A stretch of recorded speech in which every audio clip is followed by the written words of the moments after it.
Hello everyone, Melissa here from my 100 Pound Meltdown, and I just wanted to share with you a great article I read today from Self Magazine. It was the November issue, 2010, and it was such a great article that I actually even did a blog post on it. So if you're interested in reading my blog post, go over to my 100poundmeltdown.com and you can read it. But I'm going to read the article to you because I thought it was a great article. And it's not very long, so I thought I would share it with you. And it's called Lose Weight Like a Guy. Wouldn't you love to have those abs? Yeah, there's even the girl. So it says, have a one-track mind. Whether it's for sex, sports, or slimming, men tend to have laser-like focus. They're wired to concentrate on a single thing, whereas the female brain evolved to approach tasks from a wide perspective.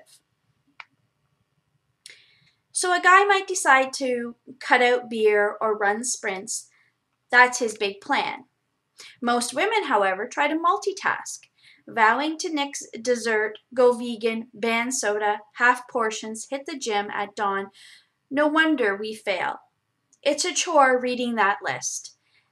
Instead, pick your worst diet habit, binging on bread, and a challenging fitness goal, maybe regular spin classes, and attack only those for 4 weeks. Already seems doable, right?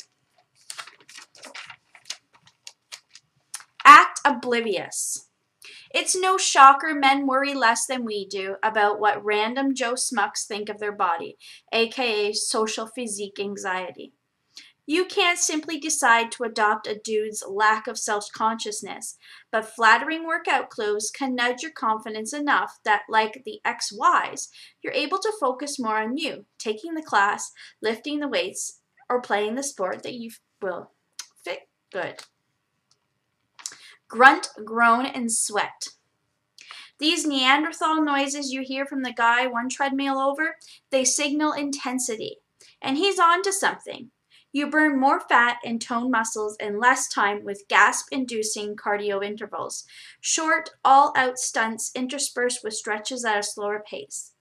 Then with a steady as she goes approach. Researchers at McMaster University noted that cyclists who did 15 minutes of interval training 3 times a week were as fit as those who biked at a moderate speed for an hour 5 days a week.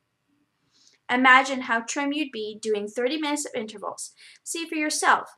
Pepper your cardio with 30-second sprints or sign up at self.com/goal for access to fun plans. How do you know you're pushing full throttle? If you can talk, you're not working hard enough. If you're grunting, you're there. And I could say that I definitely grunt, groan, and sweat when I am doing my strength training. And I also, when I'm doing my spin class, I do interval. And anytime that I am on the elliptical or the treadmill, I always do interval training, going up and down in intensity. Feed your ego. We are just as competitive as guys, but your ego isn't as tied to how fast we run or what we bench press. Maybe it should be. Ego is a powerful motivator. The next time you have an amazing workout, brag, even if to yourself, or work out with a super fit friend and don't let her out-exercise you. I do that with my husband when we're doing strength training. I always challenge myself to try to beat him. Ditch the dinner drama. A guy sees pizza and thinks, yum, pizza for dinner. We think, uh-oh, pizza is my weakness, or pizza will make me feel better. Former team nutritionalist for the New York Giants. One study found that women binge eat more than men do. And when emotions, not your stomach or brain, drive choices, it's a diet disaster. Treat food as fuel. Take bites because you're hungry or need energy, not because of stress or boredom.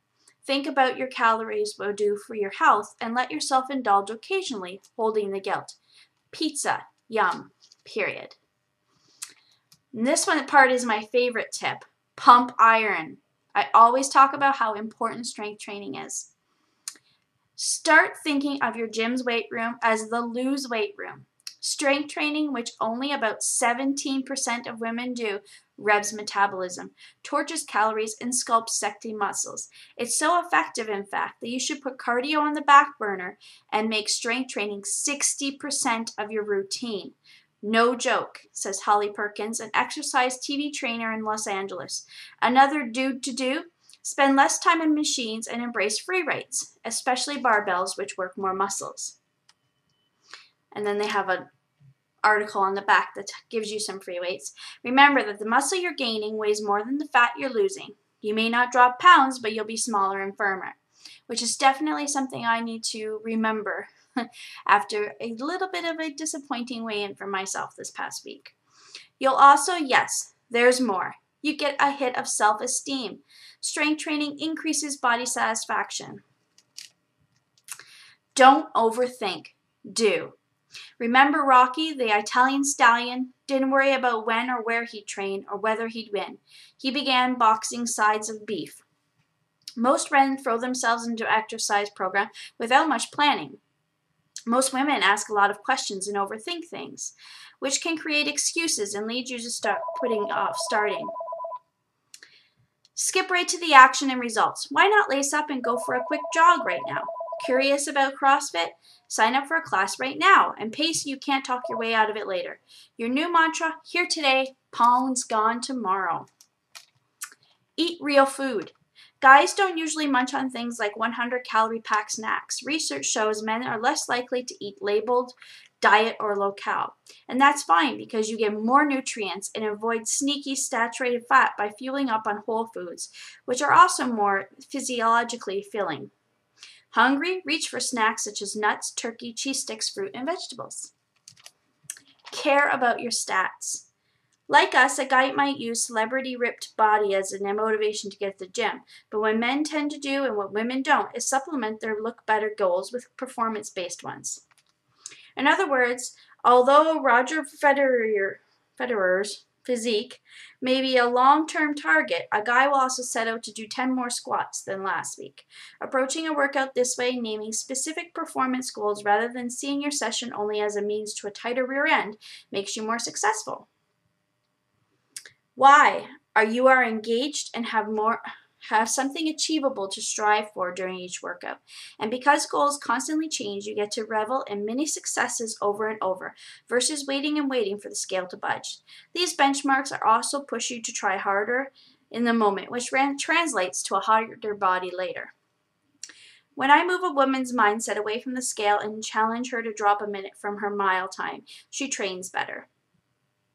Put it into practice. Set a new goal before every workout, whether it's raising the treadmill incline or knocking out an extra set outside the gym. Find activities you are passionate about mastering, like yoga. This tactic can work over for your diet. Each AM, choose an eating goal, an extra serving of veggies, water instead of soda, and then make it happen. And lastly is be a bit studly. Whether they are driven by ego or healthy self-esteem, guys believe they're doing great and rarely doubt their ability to succeed, even in the face of setbacks. My female athletes become distraught or beat themselves up if they don't notice results right away. Ban that thinking. Keep telling yourself that not every day will be a winner, but that you will win at weight loss. A chocolate overdose or skip jog doesn't mean failure. Your next meet all sweat session is another chance to keep at it. We promise you'll love your results at the finish line. So I really enjoyed reading that article today. It really helped to boost my motivation and inspiration, and I just wanted to share it with you. Bye for now.